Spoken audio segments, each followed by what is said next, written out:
जय हिंद दोस्तों, स्वागत है आप सभी का अपने YouTube channel practice with Ravi में। तो जैसा कि हम लोग पढ़ रहे थे, आपका रेलवे का नोट्स पढ़ रहे थे, जिसमें हमने कल यहाँ तक पढ़ लिया था। ठीक, यानी कि हमने कहाँ तक पढ़ा था? लोधी वंश तक थोड़ा बहुत पढ़ चुके थे। गले की बीमारी के कारण सिकंदर लोधी की मृत्यु 21 नवंबर 1517 ईस्वी को हो गई थी। यहाँ तक हमने पढ़ा था। और आज से हमें क्या पढ़ना था? इब्राहिम लोधी से पढ़ना था। ठीक, तो आज से हम यहाँ से पढ़ने वाले हैं। तो आप लोग यदि चैनल पर पहली बार आए तो प्लीज़ चैनल को सब्सक्राइब कर लीजिएगा, क्योंकि यहाँ पे आपको जो है रेलवे का पूरा कंप्लीट यहाँ पे प्रैक्टिस करवाया जाएगा। ठीक, जितने भी नोट्स हैं वो सारे के सारे पढ़ाए जाएंगे। ठीक, और देखिए, चलिए तो स्टार्ट करते हैं यहाँ पर। ठीक, पहले क्वेश्चन से, यानी कि पहले पॉइंट से देखेंगे यहाँ पे क्या लिखा हुआ है। इब्राहिम लोधी कब से कब तक? तो 1517 से लेकर 1526 तक इसने शासन किया। सिकंदर की मृत्यु के बाद उसका ज्येष्ठ पुत्र इब्राहिम, यानी कि इब्राहिम शाह की उपाधि से आगरा के सिंहासन पर बैठा। अफगान अमीरों की सर्वसंपत्ति से, ठीक, सर्वसम्मति से, यानी कि अफगान जो थे उन्होंने इन्हें क्या बनाया? सिंहासन पर बैठाया। आगे देखेंगे, उसने लोहानी, फार्मूली एवं लोदी जातियों के शक्तिशाली सरदारों के विरुद्ध जो राज्य के अधिकारी वर्ग थे दमन की नीति चलाई। 1517 ईस्वी में राणा सांगा और इब्राहिम लोदी के मध्य खतौली का युद्ध हुआ। इस युद्ध में इब्राहिम लोदी पराजित हुआ था। ठीक, आपसे पूछेगा कि खतौली का युद्ध कब हुआ? बहुत ही कम पूछता है। तो 1517 ईस्वी में राणा सांगा और इब्राहिम लोदी के मध्य हुआ था। ठीक, जिसमें इब्राहिम लोदी पराजित हुआ था। पानीपत का प्रथम युद्ध 21 अप्रैल 1526 ईस्वी में बाबर और इब्राहिम लोदी के मध्य हुआ था। बाबर के योग्य सेनापति, श्रेष्ठ युद्ध नीति और तोप खाने के कारण इब्राहिम की पराजय हुई और वह युद्ध स्थल में मारा गया। आपसे पूछेगी ऐसा कौन सा जो था जो कि युद्ध स्थल में मारा गया, कौन सा शासक था? तो था इब्राहिम लोदी। ठीक, 1526 में पानीपत का प्रथम युद्ध हुआ था। आगे देखेंगे यहीं पे, इतिहासकार न्यामतुल्लाह के अनुसार सुल्तान इब्राहिम के अतिरिक्त भारत का अन्य कोई सुल्तान युद्ध स्थल में नहीं मारा गया। ठीक, मैंने क्या बताया? इतिहासकारों ने भी बताया है कि युद्ध स्थल में मारे जाने वाला शासक इब्राहिम लोदी। फरिश्ता के अनुसार वह मृत्यु पर्यंत लड़ा और एक सैनिक की भांति मारा गया। मोठ की मस्जिद का निर्माण सिकंदर लोदी के वजीर द्वारा करवाया गया था। ठीक, पूछेगा कि मोठ की मस्जिद का निर्माण किसने करवाया? तो सिकंदर लोदी के वजीर द्वारा करवाया गया। अब यहाँ थोड़ा पढ़ लेते हैं दिल्ली सल्तनत। ठीक, दिल्ली सल्तनत शासनकाल, प्रशासन, कला में स्थापत्य तथा साहित्य। देखिए, इस यहाँ से तो एक क्वेश्चन आपसे यहाँ से ही पूछ लेता है। ठीक, कि कौन सा वंश कब तक चला? तो पूछेगा पहला गुलाम वंश कब से कब तक चला? तो 1206 से लेकर 1290। खिलजी वंश पूछेगा तो 1290 से 1320। तुगलक वंश पूछेगा तो 1320 से 1414। सैयद वंश पूछेगा तो 1414 से 1451। लोधी वंश 1451 से 1526 तक। ठीक, दिल्ली सल्तनत में तुगलक वंश का शासन सबसे दीर्घकालिक था। ठीक, सबसे ज़्यादा शासन किसने किया था? तो तुगलक वंश ने किया था, लगभग 94 मतलब साल तक। ठीक, 1320 से लेकर 1414, यानी कि 94 साल तक शासन किया तुगलक वंश ने। आगे देखते हैं, प्रशासनिक विभाग और प्रारंभ करने वाले शासक, जैसे दीवान मुस्त खराज, ये क्या था? राजस्व विभाग था। किसने शुरू किया था? तो अलाउद्दीन खिलजी ने। दीवान रियासत बाजार नियंत्रण विभाग, ये किसने शुरू किया? अलाउद्दीन खिलजी ने। दीवान अमीर कोही कृषि विभाग, मोहम्मद बिन तुगलक ने। दीवान बंदगान दासों से संबंधित, फिरोज शाह तुगलक ने। दीवान खैरात यानी कि दान विभाग किसने बनवाया? फिरोज शाह तुगलक ने। दीवान इस्तिहाक पेंशन विभाग, फिरोज शाह तुगलक ने ये सब कार्य किए। ठीक, आगे देखते हैं, सल्तनत कालीन मुख्य पद और कार्य, जैसे कि मजलिस ए खलवत, ये क्या होता था? तो वह स्थान जहाँ सुल्तान अपने मित्रों, परामर्शदाताओं और विद्वानों से विचार विमर्श करते थे, उस स्थान को मजलिस ए खलवत बोलते थे। ठीक, बर ए खास, ये क्या होता है? इसमें सुल्तान मालिकों, अमीरों एवं अन्य व्यक्तियों से मिलता था। दीवान इंसा पत्र व्यवहार का मंत्रालय होता था।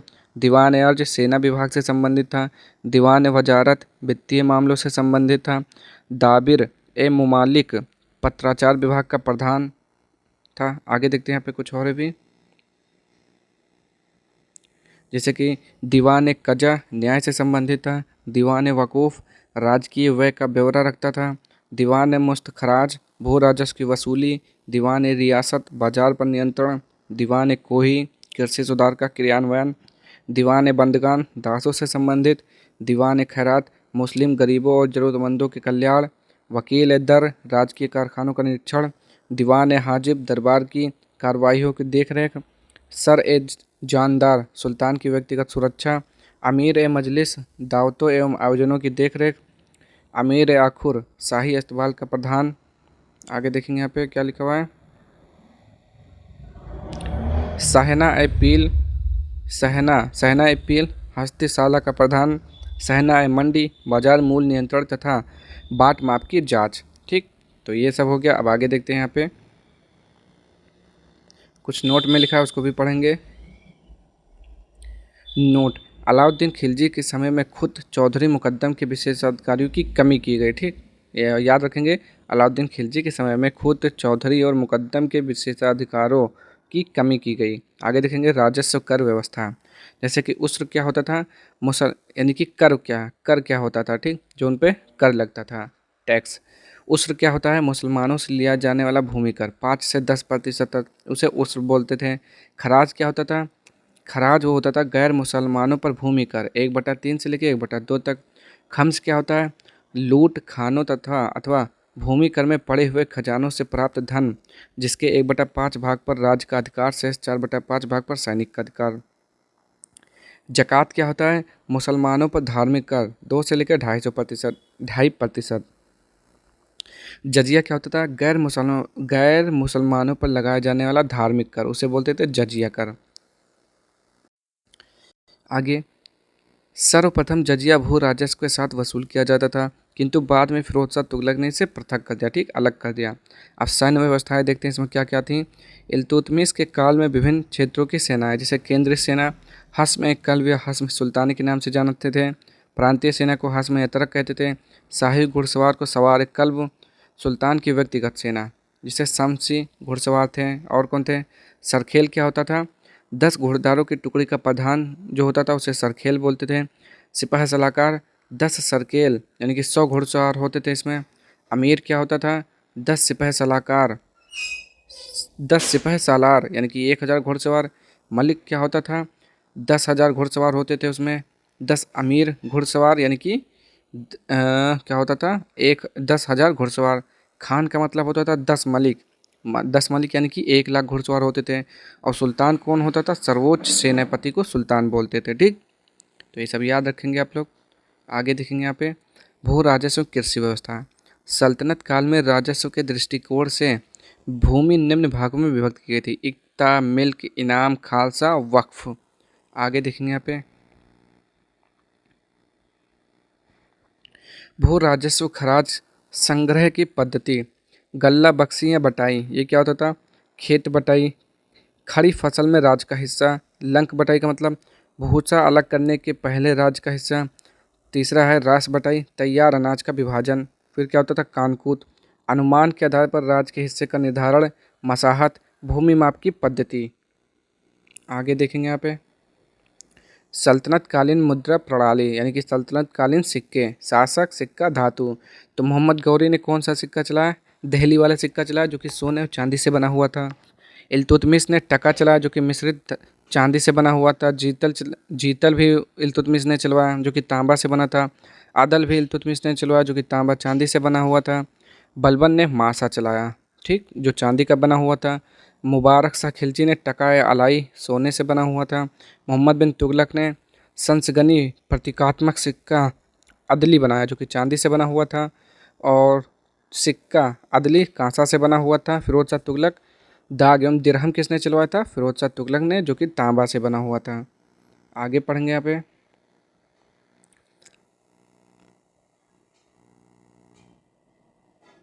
क्या लिखा हुआ है यहाँ पे। मालवा विजय के उपलक्ष्य में मेवाड़ के राणा कुंभा ने कीर्ति स्तंभ का निर्माण कराया था। कीर्ति स्तंभ का निर्माण जैता एवं मंडन ने किया था, जबकि कीर्ति स्तंभ के प्रशस्तिकार अभि और महेश थे। अब देखते हैं क्या पे है यहाँ पे।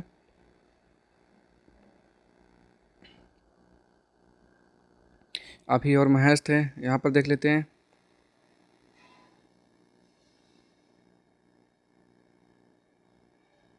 पहले इसको पढ़ना है।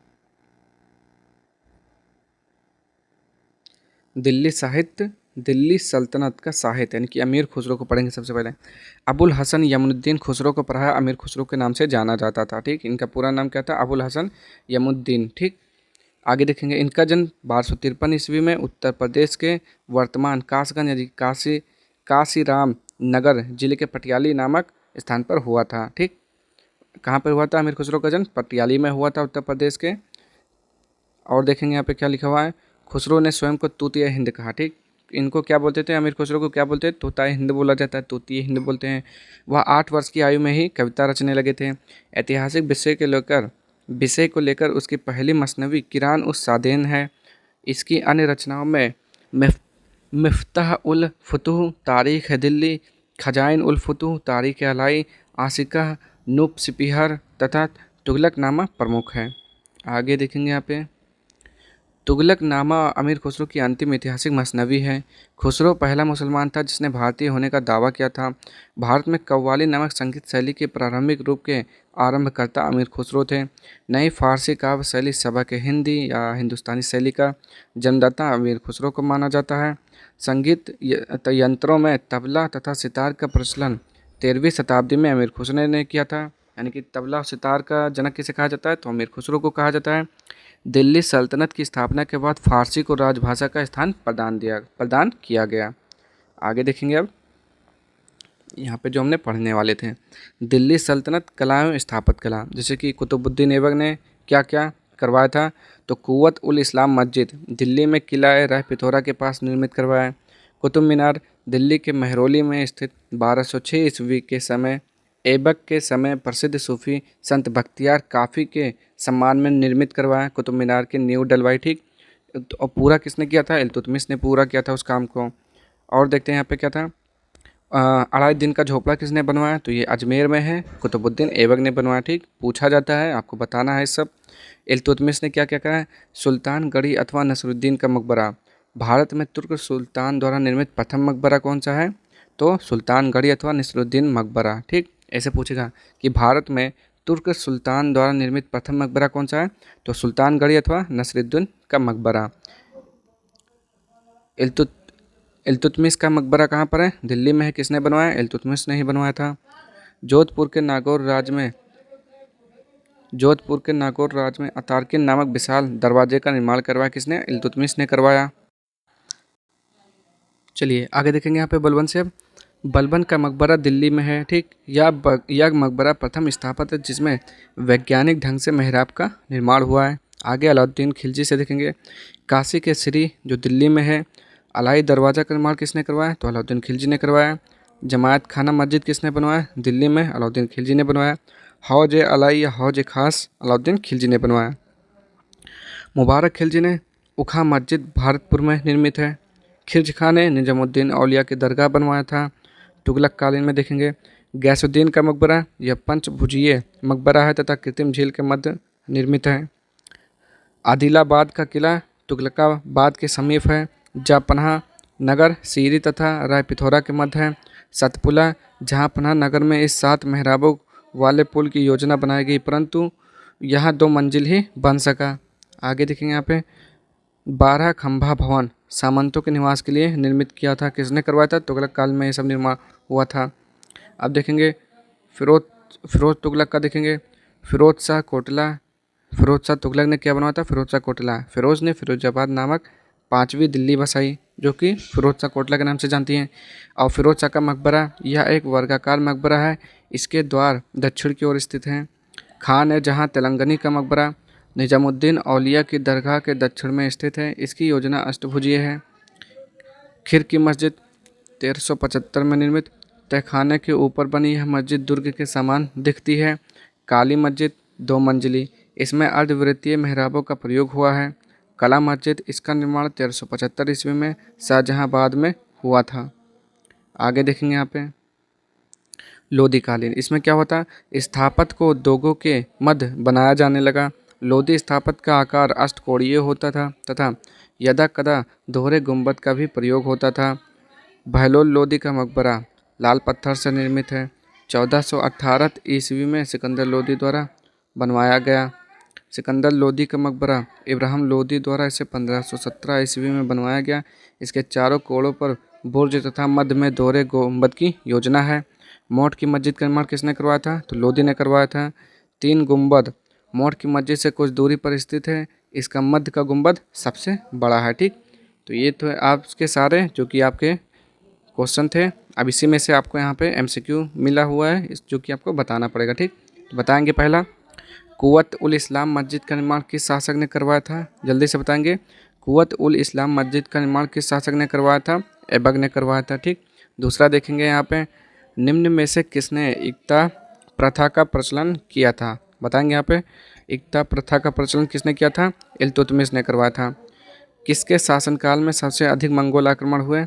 किसके शासनकाल में सबसे अधिक मंगोल आक्रमण हुए? तो वो था अलाउद्दीन खिलजी था। ठीक, आगे देखेंगे यहाँ पे, किस शासक ने सर्वप्रथम बगदाद के खलीफा से खिलाफत प्राप्त किया था? तो शासक कौन था? इल्तुतमिश था। किस शासक को लाख बख्श के नाम से जाना जाता है? जल्दी से बोलेंगे तो क्या बोलेंगे? कुतुबुद्दीन ऐबक को लाख बख्श के नाम से जाना जाता था क्योंकि वो लाखों में दान करता था। ठीक, आगे देखेंगे यहाँ पे अगला क्वेश्चन, किस शासक ने सुल्तान आजम की उपाधि धारण की थी? किस शासक ने सुल्तान आजम की उपाधि धारण की थी? जल्दी से बताएंगे यहाँ पे, तो इल्तुतमिश ने किया था। दिल्ली सल्तनत के किस शासक ने सजदा एवं पापोस परंपरा शुरू की थी? बोलेंगे 7 का राइट आंसर, तो वो था बलबन। आगे देखेंगे यहाँ पे, आठवां, किस शासक ने अपने सिक्के पर सिकंदर सानी शब्द खुदवाया था? बोलेंगे 8वें का राइट आंसर यहाँ पे। किस शासक ने अपने सिक्के पर सिकंदर सानी शब्द खुदवाया था? बोलेंगे तो वो था अलाउद्दीन खिलजी था। किस शासक ने बाजार नियंत्रण व्यवस्था लागू की थी? वो अलाउद्दीन खिलजी था। आगे देखेंगे यहाँ पे, राज्य के संबंधों में उलेमा के हस्तक्षेप का विरोध किस शासक ने किया था? तो वो था अलाउद्दीन खिलजी था। किस शासक ने सेना को नगद वेतन देने की प्रथा शुरू की थी? तो वो कौन था? अलाउद्दीन खिलजी था। किस शासक ने सेना को नगद वेतन देने की प्रथा शुरू की थी? अलाउद्दीन खिलजी था। और मोहम्मद बिन तुगलक ने क्या किया था? एडवांस दिया था ना। आगे देखेंगे यहाँ पे, किस शासक ने स्वर्ण को सिक्के दिनार का प्रचलन आरंभ किया था? तो वो शासक कौन था? मोहम्मद बिन तुगलक था। सल्तनत काल में प्रचलित जीतल किस धातु का सिक्का था? अभी आपने ऊपर पढ़ा ना, जीतल किससे बना था? तांबा से बना हुआ था। आगे देखेंगे यहाँ पे, निम्न में से किस शासक ने अनाज कर को समाप्त कर दिया था? तो कौन सा शासक था? सिकंदर लोदी था। दीवान अमीर को ही विभाग की स्थापना किस शासक ने की थी? तो वो था आपका मोहम्मद बिन तुगलक, जिसे MBT बोलते हैं, रक्त पिपासु बोलते हैं, पागल राजा बोलते हैं। ठीक, तो इसे किसे बोलते हैं? मोहम्मद बिन तुगलक को बोलते हैं। आगे देखेंगे अब यहाँ पर क्या शुरू होता है? उत्तर भारत में दक्कन प्रांतीय राजवंश। चलिए इसके बारे में पढ़ लेते हैं थोड़ा बहुत, फिर आपका कौन कौन सा बचेगा देखते हैं यहाँ पे। चलिए अभी बहुत है आगे, यहाँ से स्टार्ट करते हैं पहले। उत्तर भारत एवं दक्कन के प्रांतीय राजवंश। विजयनगर साम्राज्य कब से कब तक? 1336 से लेकर 1646 ईस्वी तक। तो विजयनगर साम्राज्य की स्थापना 1336 ईस्वी में हरिहर एवं बुक्का नामक 2 भाइयों ने की थी, जो 5 भाइयों के परिवार के अंग थे। ठीक, पहला क्वेश्चन, विजयनगर साम्राज्य की स्थापना किसने की थी? तो हरिहर एवं बुक्का नामक 2 भाइयों ने की थी। ठीक, एक कथा के अनुसार वे पहले तो वारंगल के काकातीय शासक प्रताप रुद्रदेव के सामंत रहे और फिर आधुनिक कर्नाटक में स्थित कपिली राज्य में मंत्री रहे। अगला, संत विधारण्य के निर्देश पर पुनः हिंदू धर्म में शामिल किए गए। विजयनगर को स्थापित करने के लिए हरिहर एवं बुक्का ने अपने गुरु विधारण्य तथा वेदों के प्रसिद्ध भाष्यकार सायर से शिक्षा ली थी। हरिहर और बुक्का ने अपने पिता संगम के नाम पर संगम राजवंश की स्थापना की। ठीक, संगम राजवंश की स्थापना किसने की थी? तो हरिहर और बुक्का ने की थी। विजयनगर साम्राज्य की राजधानी हम्पी यानी कि हस्तिनावती थी। ठीक, ये पूछेगा आपसे कि विजयनगर साम्राज्य की राजधानी क्या थी? तो हम्पी यानी कि हस्तिनावती। आगे यहाँ पे देखेंगे अगला पॉइंट, यह साम्राज्य कृष्णा से कावेरी तक और बंगाल की खाड़ी से अरब तक फैला था। इस साम्राज्य के चार राजवंशों संगम वंश 1336 से लेकर 1485, सालू वंश 1485 से लेकर 1505, तुलु वंश 1505 लेकर 1570 एवं अरविडु वंश ने लगभग 300 वर्षों तक शासन किया। विजयनगर साम्राज्य की राजधानी क्रमशः अनेगोंडी, विजयनगर, वेनेगोंडा तथा चंद्रगिरी था। विजयनगर साम्राज्य की राजभाषा तेलुगु थी। ठीक, इंपॉर्टेंट पॉइंट है कि विजयनगर साम्राज्य की राजधानी तो हम्पी बोलेंगे। अब विजयनगर साम्राज्य की स्थापना हरिहर और बुक्का नामक 2 भाइयों ने की थी। विजयनगर साम्राज्य की राजभाषा क्या थी? तो तेलुगु थी। ठीक, और संगम वंश की स्थापना किसने की? तो हरिहर और बुक्का ने की थी। अब देखते हैं संगम वंश। हरिहर प्रथम इस वंश का प्रथम शासक था तथा विजयनगर साम्राज्य का संस्थापक भी था। ठीक, उसने अपनी राजधानी अनेगोंडी बनाई, बाद में विजयनगर को अपनी राजधानी बनाई। ठीक, 1352 से 1353 में हरिहर प्रथम ने मदुरा विजय हेतु दो सेनाएं भेजी, एक कुमार सवल के नेतृत्व में तथा दूसरी कंपन के नेतृत्व में। कुमार कंपन अडियार ने मदुरा जीतकर उसे विजयनगर में शामिल कर लिया।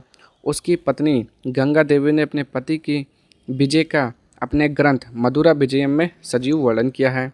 कुमार कंपन बुक्का राय प्रथम का पुत्र था। 1356 ईस्वी में बुक्का 1356 से 77 अपने भाई का उत्तराधिकारी बना। बुक्का प्रथम ने एक दूत मंडल 1374 ईस्वी में चीन भेजा। आगे देखेंगे यहाँ पे चीन भेजा। बुक्का ने बहमनी सुल्तान मोहम्मद शाह प्रथम के साथ भी युद्ध किया और उसके साथ समझौता किया, जिसके कारण कृष्णा तुंगभद्रा यानी कि रायचूर नदियों के दोआब पर विजयनगर का अधिकार हो गया। बुक्का ने वेद मार्ग प्रतिष्ठापक की उपाधि धारण की तथा बौद्ध, ईसाई तथा मुसलमान आदि सभी को पूर्ण धार्मिक स्वतंत्रता प्रदान की। तेलुगु साहित्य को प्रोत्साहन दिया। 1377 ईस्वी में बुक्का की मृत्यु के बाद उसका पुत्र हरिहर द्वितीय सिंहासन पर बैठा। उसने महाराजा धीराज तथा राज परमेश्वर की उपाधियां धारण की। उसने कनारा, मैसूर, त्रिचनापल्ली, कांची आदि प्रदेशों को जीता और श्रीलंका के राजा से राजस्व वसूल किया।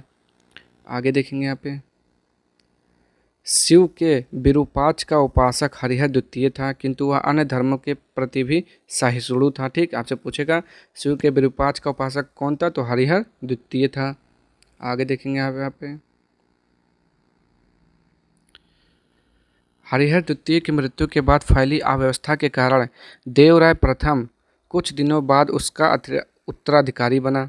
1410 में देवराय प्रथम ने तुंगभद्रा पर बांध बनवाकर अपनी राजधानी विजयनगर तक नहरें निकलवाईं, जिसके कारण राजधानी में जल का अभाव समाप्त हो गया। इतावली यात्री निकोली कांटी ने देवराय प्रथम के शासनकाल में विजयनगर की यात्रा की। देवराय प्रथम के दरबार में हर विलासम के रचनाकार प्रसिद्ध तेलुगु कवि श्रीनाथ थे। आगे देखेंगे यहाँ पे देवराय द्वितीय 1422 से 1446 संपूर्ण विजयनगर साम्राज्य में इस शासक के अभिलेख प्राप्त हुए हैं। उसके अभिलेखों में उसके लिए गजबेटकर उपाधि अर्थात हाथियों के शिकारी का उल्लेख मिलता है। 1443 ईस्वी में फारस के दूत अब्दुल रज्जाक विजयनगर साम्राज्य का भ्रमण करने आया। इसने विजयनगर को संसार के सबसे शानदार नगरों में से एक माना है। देवराय द्वितीय साहित्य का एक महान संरक्षक था और स्वयं संस्कृत का एक महान विद्वान था। उसे दो संस्कृत ग्रंथों महानाटक सुधानिधि एवं वादरायण के ब्रह्मसूत्र पर टीका की रचना करने का गौरव प्राप्त है। मल्लिका अर्जुन 1447 से 1465 ईस्वी के समय में उड़ीसा और बहमनी राज्यों ने विजयनगर पर आक्रमण किया। उसको प्रौढ़ देवराय के नाम से भी जाना जाता है। इसी के समय में चीनी यात्री माहुयान 1451 ईस्वी में विजयनगर आया था। इसी के शासनकाल में विजयनगर साम्राज्य का आरंभ हुआ था। विजयनगर साम्राज्य का पतन आरंभ हो गया था। ठीक, मल्लिकार्जुन के शासनकाल के समय। इस वंश का अंतिम शासक विरूपाक्ष द्वितीय था। ठीक, जिसने 85 तक शासन किया था, 1485 तक। अब आते हैं हम सालू वंश 1485 लिखे 1505। चंद्रगिरी सामंत नरसिंह सालू ने संगम वंश के अंतिम शासक प्रौढ़ देवराय को पदच्युत करके यानी कि पद से हटाकर 1485 ईस्वी में सिंहासन पर अधिकार कर लिया एवं एक नवीन राजवंश सालू वंश की स्थापना की। इस प्रकार संगम वंश प्रथम बला पहाड़ के द्वारा विस्थापित किया गया। सालू नरसिंह ने सेना को शक्तिशाली बनाने के लिए अरब व्यापारियों को अधिक से अधिक घोड़े आयात करने के लिए प्रलोभन एवं प्रोत्साहन दिया यानी कि लालच दिया। अपने अल्पवयस्क पुत्र के संरक्षक के रूप में सालू नरसिंह ने नरसा नायक को नियुक्त किया। आगे देखते हैं यहाँ पे चेर, चोल और पांड्य राज्यों पर नरसा नायक ने आक्रमण किया और तीनों के शासकों को विजयनगर की प्रभुत्ता स्वीकार करने के लिए बाध्य किया। ठीक, आगे देखते हैं नेक्स्ट पॉइंट क्या है आपका तुलु वंश है। कब से कब तक 1505 से 1570 ईस्वी तक। वीर नरसिंह ने नरसिंह सालू के पुत्र इम्माडी नरसिंह सालू वंश का अंतिम शासक जो कि था इम्माडी नरसिंह को पदच्युत करके सिंहासन पर अधिकार कर लिया एवं तुलु वंश की नींव डाली। ठीक, कौन ने? वीर नरसिंह ने।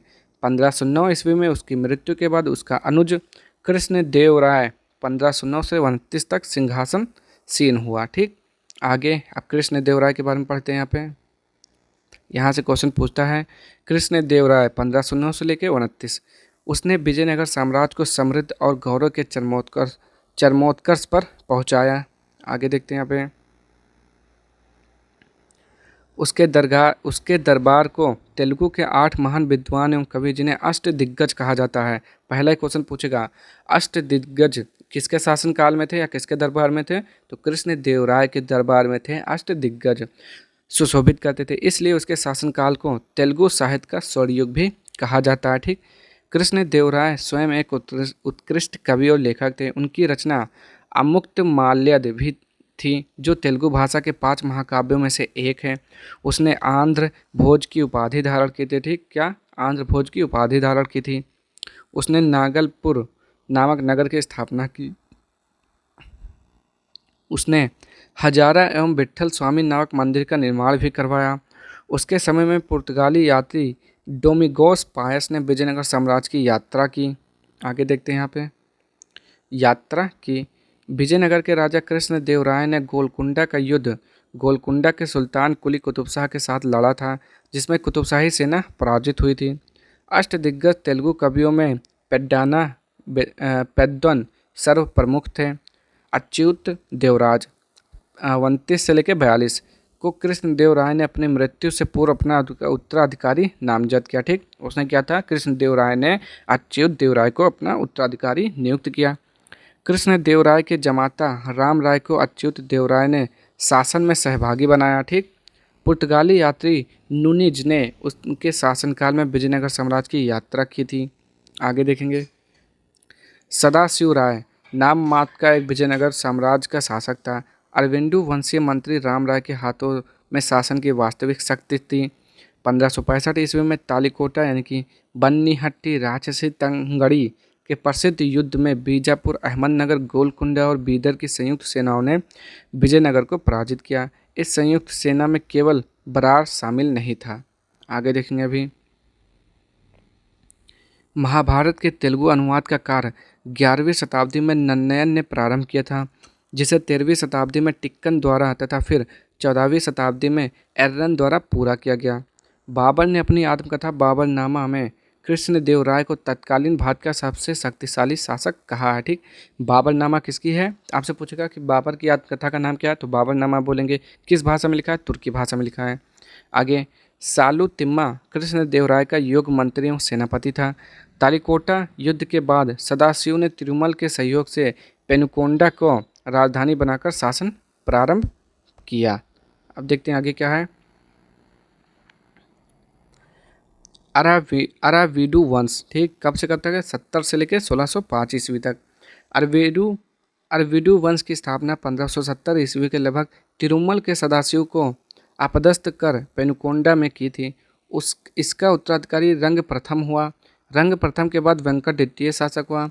उसने चंद्रगिरी को अपना मुख्यालय बनाया। विजयनगर के महानतम शासकों की श्रृंखला में यह अंतिम वंश था।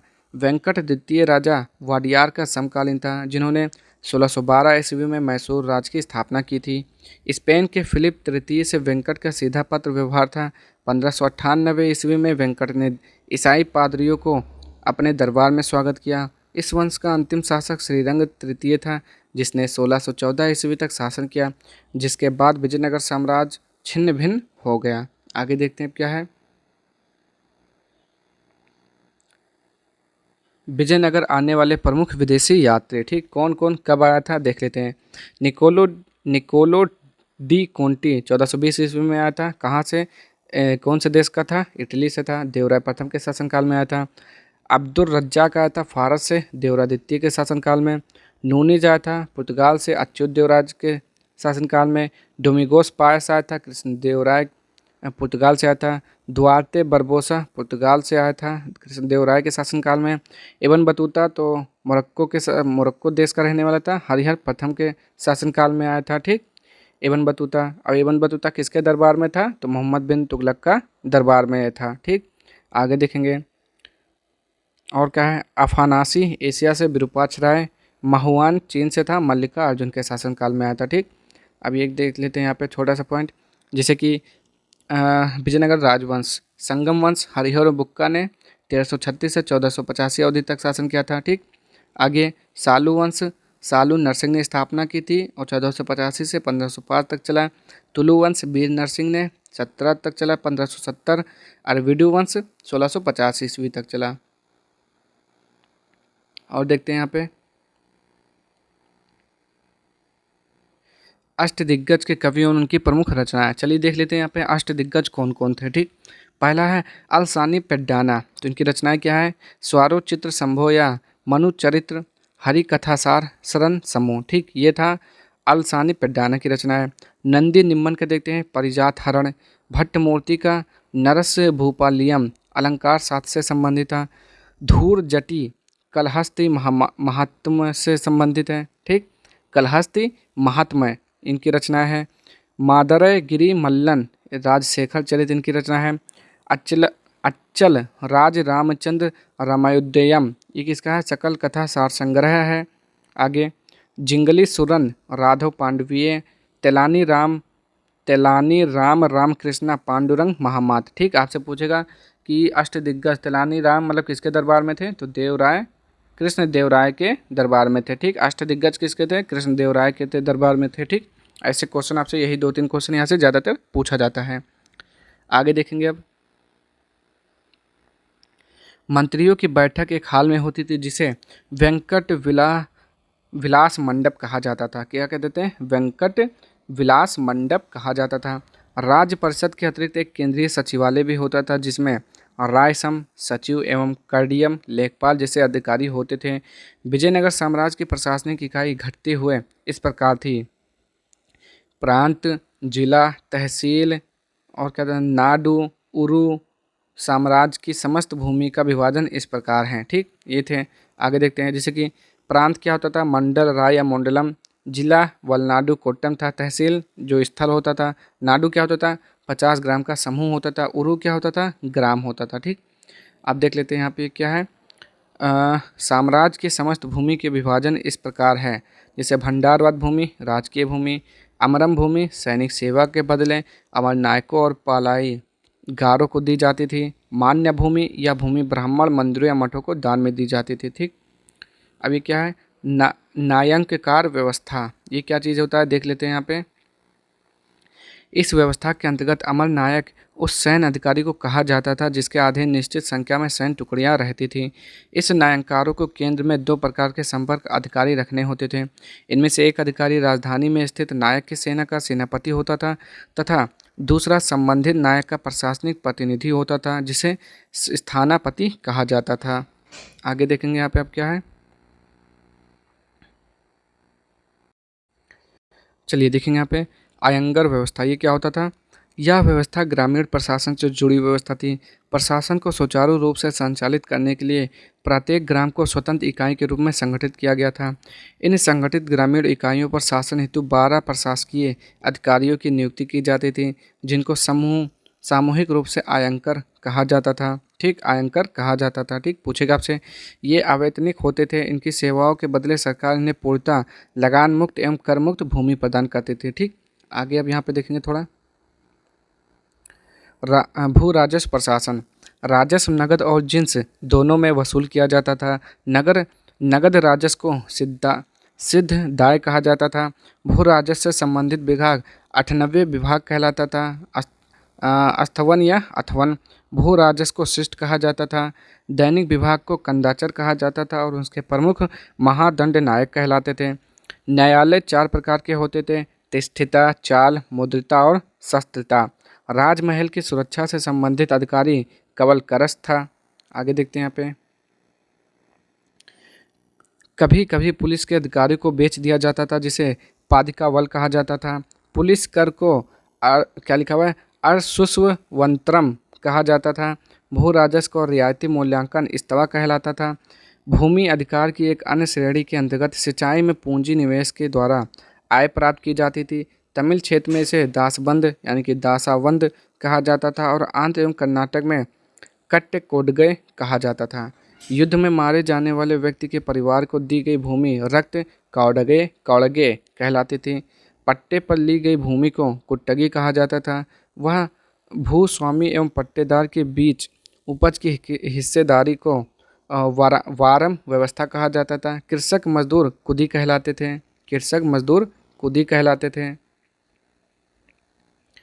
वरहा और पेरदा सोने के सिक्के थे। डिजिटल तांबे का सिक्का था। विजयनगर में राजस्व का सर्वाधिक महत्वपूर्ण स्रोत भूमि कर था। भूमि का भली भांति सर्वेक्षण किया जाता था और उपज का 1/6 भाग भूमि कर के रूप में वसूल किया जाता था। विवाह कर वर एवं वधू दोनों से लिया जाता था। विधवा से विवाह करने वाले इस कर से मुक्त थे। उम्बली ग्राम में विशेष सेवाओं के बदले दी जाने वाली लगान मुक्त भूमि की भूधारणा पद्धति थी। आगे देखते हैं यहाँ पे भू राजस्व व्यवस्था।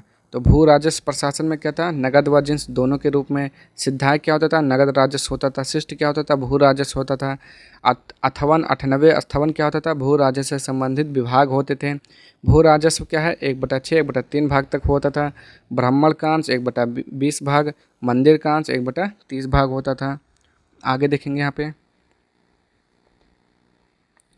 विजयनगर की मुद्राएं। सोने का सिक्का क्या होता था, वरहा, पगोडा, पेरदा, वरहा का आधा दिनार। चांदी का सिक्का तार या टार के नाम से जानते थे। तांबे के सिक्का को डिजिटल, पुर्तगाली मुद्रा को कुर्जेडो, फारसी मुद्रा को दिनार, इटालियन मुद्रा को फ्लोरिन तथा दुकत, मिश्रित धातु का सिक्का परतब यानी कि प्रताप या फनम के नाम से जानते थे। आगे देखते हैं यहाँ पे विजयनगर काल में प्रचलित कर, जिसकी क्या होता था, कुडीमय यानी कि कदम माप क्या होता था, मुख्य भूमि कृषि कर, तदवली चारागाह कर, कडक्कासु पशु कर, मरमजाड़ी वृक्ष उपवन कर, दायम चुंगी कर, तरगु दलाली शुल्क, तरी इराई बुनकरों पर लगाकर, कुसमन्नम कुंभकार पर लगाकर, करबुनवंशुक लोहार पर लगाकर, नल्लेरुर गड़ेरिया पर लगाकर और अश्वत्थवंतरम पुलिस कर। ठीक, सब पे कर लगता था। अब आगे देखते हैं यहाँ पे विजयनगर संस्कृति एवं स्थापत्य कला। विजयनगर दरबार में संस्कृत, तमिल, तेलुगु और कन्नड़ चारों भाषाओं का विकास हुआ। कृष्ण देवराय के दरबार में तेलुगु भाषा के 8 दिग्गज रहते थे। ठीक, 8 दिग्गज रहते थे, जिसे अष्टदिग्गज बोलते थे। कृष्ण देवराय ने तेलुगु भाषा में एक महत्वपूर्ण कीर्ति अमुक्तमाल्यद की रचना की। कृष्ण देवराय ने संस्कृत में एक ग्रंथ लिखा था जिसका नाम जामवती कल्याणम था। कृष्ण देवराय के दरबार में तेनाली रामन नामक विदूषक रहता था। उसने पादुरंग महात्म्य नामक ग्रंथ की रचना की थी। इसको आप याद रखेंगे, इस पॉइंट को।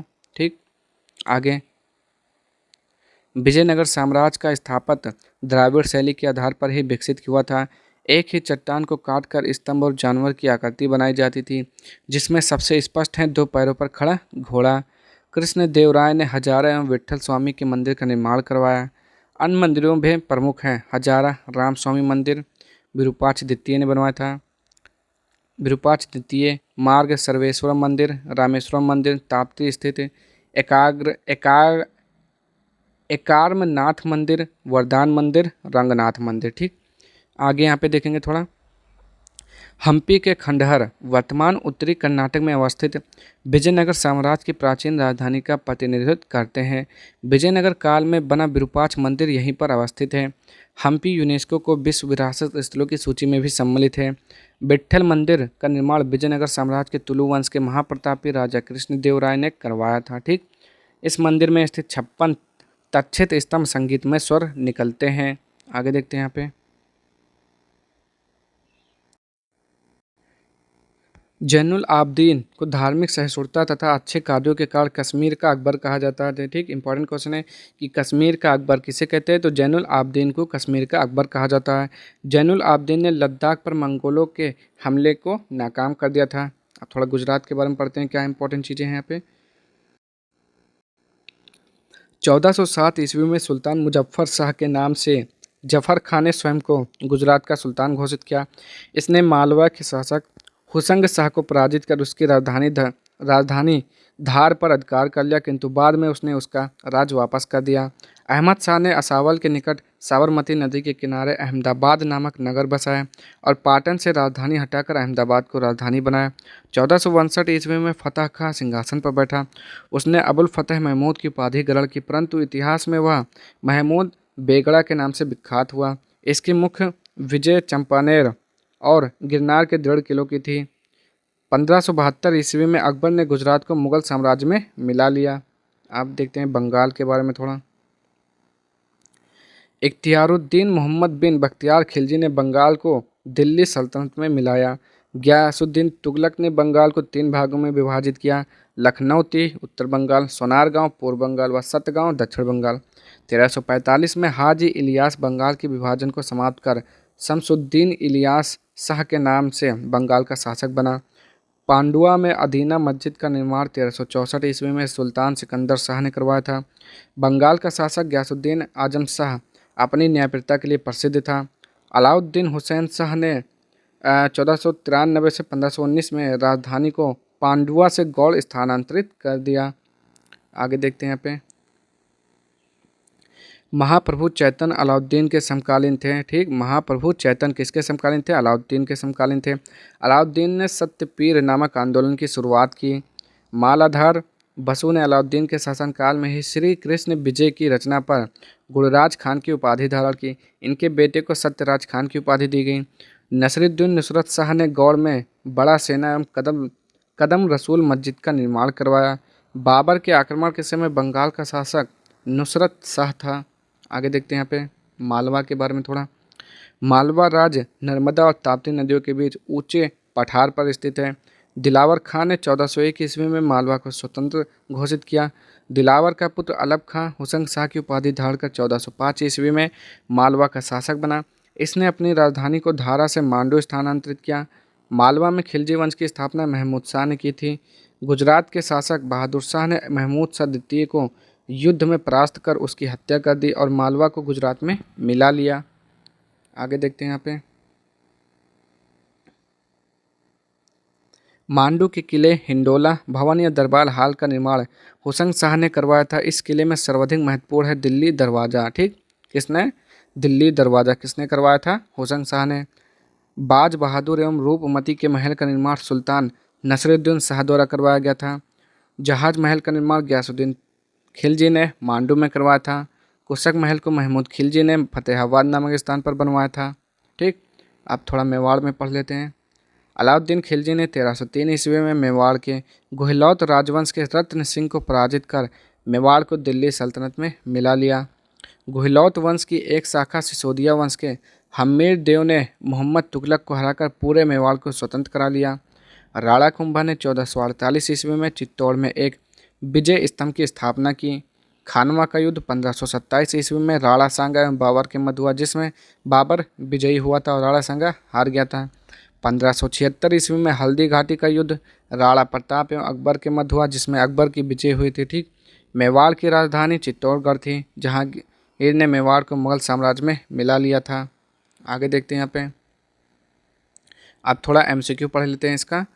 निकोलो कोंटी किस शासक के दरबार में विजयनगर में आया था? तो देवराय प्रथम था। कृष्ण देवराय के निम्न में से किसके साथ मैत्रीपूर्ण संबंध थे? तो पुर्तगाली के साथ थे। आगे देखते हैं यहाँ पे। विजयनगर किस नदी के तट पर स्थित था? तो तुंगभद्रा। बहमनी राज्य की राजधानी स्थित थी गुलबर्गा। कृष्ण देवराय निम्न में से किसके समकालीन थे? तो बाबर के समकालीन थे। आगे देखेंगे यहाँ पे। विजयनगर साम्राज्य के अवशेष निम्न में से किस स्थान से मिले हैं? तो हम्पी से मिले हैं। चार मीनार का निर्माण किसने करवाया था? तो कुली कुतुब शाह ने करवाया था। मीनाक्षी मंदिर स्थित है, तो कहाँ पर स्थित है? जल्दी से बोल दिए यहाँ पे। तो मदुरै में है मीनाक्षी मंदिर।